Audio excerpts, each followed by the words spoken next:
Good morning. Welcome back to my studio. I hope you're going to have a great weekend. It's a long weekend for us here in Canada. It's July 1st. I know your July 4th is coming up, and I hope you have an absolutely great time. I'm back in the studio after 4 or 5 days in Kelowna. Perhaps you saw my son's farming video. He has about 4 acres with family members. There's a couple houses on the property, and they are doing just a little homesteading. They kind of guffaw at that because they don't really do too much, but they do enough. They feed their family. They put up a lot of canning, and they have eggs like you saw. If you haven't, go back and watch it. So I'm back in the gallery today, the studio today, trying to figure out what I'm going to do. Because here's my dilemma. It is Friday. I have a full day tomorrow of going out with my girlfriends. We're going to see the play Wicked. It's going to be so fun. And then Sunday is a full day again with family, and Monday is our holiday, and that's a full day. So getting out a full palette is problematic for me because I don't have a lot of time today. I'm doing a video interview at 12:30. That's only about half an hour long, so that's going to be okay. But more grandkids are coming over to swim in the afternoon. Now I can work while they're swimming, but it's always hard. Grandkids are a distraction. So I've got to figure out how much I'm going to do. So one of the things I thought I'd kind of bring you into the thought process of how to be a full-time painter when you can't paint, right? Like there's always other things to do. And one of the joys of this business for me is that yes, I can do it full time. I'm blessed that way. And yes, I can take time. And what my biggest dilemma is always figuring out when to take that time. It's great in the summer when the kids are off and the garden is growing and everything is thriving. So I have to mentally give myself permission to take time. Or like this morning, I got out for about an hour early this morning in the cool of the day, trimmed some trees. I left piles and a list for my husband. He has to go clean it up. He's great, he'll do it, but I do appreciate and I want to acknowledge that he is going to be cleaning up the mess that I made. He appreciates that he doesn't have to do anything as far as taking care of the garden, like mentally how to do it. He doesn't mind helping me clean up. So I'm in the gallery today, squarefootshow.com. If you have not followed along at squarefootshow.com, you are missing out. We have an international show that we sell 12 by 12 paintings. And in this case for me is a 12 by 12 round. And it's at squarefootshow.com, Squarefoot Show on Instagram and Facebook. And I believe we have a Squarefoot Show YouTube that we're starting to do that I go live on when we do our opening night. The shows are 1 day long. So boom, in, out. It's $300 for the painting and $350 Canadian, 300 US, 350 Canadian. So what I have to do today is I have to photograph them. So I'm just going to use my phone. I might take them outside. The thing that I don't want is, do you see how shiny they are? Is a glare. So I have been thinking that I will take a white canvas and put it on the white canvas, center it, shoot it, crop it on my phone. I have a little app, Resize, that helps me get my paintings cropped to the right DPI and to the right size. It's a nice little app. It's free and it's called Resize, just so you know. And I have to do that. I have to take these photos, edit them, crop them, and then I have to upload them like every other artist. I don't get to just send them into my team and say, here you go, here's my paintings. I have to obey the rules. Since I created them, I need to obey them. So I'm going to do that today. I'm going to take some photos of these, and then that might be all I get to because I have that 12:30 interview and it is already 11 o'clock. So that might all be all that I had to do today. Yesterday I had a busy day of meetings and I did a lot of computer work yesterday. So when you are trying to fit your day, when you're trying to fill your day with things to do as an artist and you can't quite paint, the computer stuff is always great. I had to name and size things, put them up in a program on a Google Sheet and a Dropbox so that they can get loaded up as new products on my website. So that is fantastic. But next week, so here's a little preview, a little sneak, it's not really a sneak peek, but it's what I'm doing next week. And I'm going to artist Sharon Barr. She is, here, let me grab my coffee while I tell you about this. She is an amazing abstract artist. And you know, if you've been watching me, I've been working on different fun things and they're all evolving. She's a friend, and I sent her a couple of pictures and I said, you know, Sharon, what do you think? And man, did it ever make me feel vulnerable to do that? I sent in the pictures and I was like, what is she gonna think? Is she gonna think, oh, Julia, don't quit your day job. Like, just keep painting trees. But no, she was so kind and she encouraged me. And then I said, Sharon, do you by chance teach? And she said that she does. So what I'm going to do is meet with her on July 2nd. And I'm bringing in, she told me to get started on a couple of big ones. She paints big like me. So she said, paint a few canvases big and that'd be great. So what I did was I got like my printer, because you know I do prints. My printer, sometimes mistakes happen. And this originally was a print and it didn't turn out very good. So you know, instead of throwing this out, we're going to use it, obviously. So we gessoed it. I gessoed it, and then I left. Did I paint it red? No, I just left it white. I did not paint it red. And I started what you see here. I'm pretty excited about it, but the layers aren't thick enough yet for me. It's a little too raw. I need some expertise and advice. So what she told me was to bring what I'm doing and we will see what she teaches me.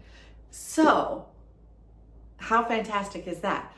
So you can see here one of the pieces that I started. I think I'm loving it already. But I think the scary thing for abstract artists or beginner abstract artists is losing marks that you love. So I'm going to be discussing about that, about losing marks on a canvas that you love. So here's another one. But this one I have to get my husband, here I have to get my husband to take it off the wall and stretch it, because she said I need to bring them ready to work on. So my concept here is my husband Doug put in this wonderful plywood wall. And I have been stapling, again, misprinted gessoed canvases so that I don't feel like they're precious to this wall and going wild. I'm liking this one too. So I'm looking forward to Doug. Doug's gonna take it off and he's gonna stretch it for me. That guy is handy. Let me know. Let me tell you, he's handy. And I'm going to bring that as well. And I've got one more to show you. I'm going to bring her ones that I think are done. They are at my studio gallery, Crown and Press in Hamilton. If you haven't gone there, shameless plug, crownandpress.com. I represent over 30 Canadian artists. But here's another one. And you can already tell, guys, I like to go big. Go big or go home. So here is another one that I started. This is the groundwork, is what she said to do, to bring the groundwork. So I'm loving it. What do you think? Somebody told me I shouldn't ever ask anybody what they think, but I'm so excited about it. I'm going to ask you what you think. What do you think? What do you think? And So one thing, I was talking with one of my galleries, and it's a Cloud Gallery in Aurelia. And they sell really, really well for me. They sell my Muskoka images super, super, super well. And Muskoka Images, Canadian Landscape, they've got it going on. I send them work, they sell it. It's a great way to make a living. And I was telling them about my abstracts, and I sent him a few previews. I think, like, he was pretty excited about it, and he's looking to expand in his gallery into some new things. So I think we're going to arrange in the fall, maybe spring, depending on how long it takes me to master this. Are you ever a master? I caught myself there. Are you ever a master at your craft? I don't think so. But he's open to a Julia Veenstra twisted or Julia Veenstra gone rogue kind of show. Isn't that neat? So I'm going to prepare, and we're going to launch a show at my gallery as well, Crown and Press, and at Cloud Gallery. So I don't know which one I'll do first. I don't know if I'll do it at my own gallery or if I'll do it at Cloud. I may prepare enough to rock them both, to do 2 openings at the same time and see what people think of my new collection. I don't know. Out of the 3 that I showed you, which one is your favorite? Let's call it the first one, Upside Down Rainbow, which is what one of my grandchildren called it, Upside Down Rainbow. Let's call it Blue Circle. And then the indigo piece, okay? Blue circle, indigo, or upside down rainbow. Quiz, which one do you like better? So then, the next thing that I have to do today that I might actually get to, if I only prepare enough of a palette to do this, I have to embellish a piece. I'll show it to you. So this is a piece that someone ordered online, and I just got it printed from my printer. And what I have to do is go in and paint on top of this canvas about 1/4 to 1/3 of it again, give it texture using acrylic paint, let it dry, and varnish it again. What that does is it creates an embellished piece, which creates a unique piece. This is still a reproduction, this is a print, but the embellishment makes it unique. And I'm looking forward to that. I think I can get that done today. This is something that's kind of, I don't want to say mindless, but it's something that I could do while the kids are in the pool. So I think this is my goal for today. And then one more thing, but I'm going to have to wait until next week, probably next Wednesday, because this weekend is the holiday. Today I've got to photograph and embellish. The next 3 days are busy. Tuesday I'm going to see Sharon Barr, and I'm really hoping that she's up for a good YouTube for me to capture some stuff so that I can show you how I learn. Oh my gosh, won't that be exciting? But I'm going to show you something that I worked on last week and that I'm really excited to get back to. Wait. So this just came off my French cleat wall. You guys always ask me about that. I put on these cleats and it goes on the wall and I can raise it up and down. This is a painting that I started before I went to my grandkids in Kelowna. Isn't it fun? It's from a photo that my daughter-in-law took on a hike. My son says he's claiming this painting by rights because, you know, his family took the photo. But I don't usually add animals, but the capture was so incredible with the light on the bear. This is fully color blocked. I have to come in now and identify what I want to do for the final layers, but right away I can explain to you what I'm going to do. Do you see how all these trees are the same color and value? I have to change that up. I have to make them a different value, push them forward, push them back, because they're not all in a row. So I need to do that. This spacing here is too equal for me. So it could be that I add another small tree, either here or over here, to break up these equal spaces. But I think that's pretty much all I have to do. And then thicken up a few places, crisp up a few places.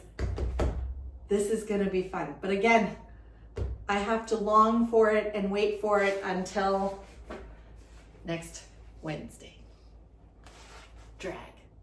But this has been really fun to visit with you today in the studio. I gotta let you go because I gotta go do the work that I'm talking about. And I hope you do something artsy today. Get in your studio, get in on your coffee table, get in your dining room table and do something artsy. Have a great day.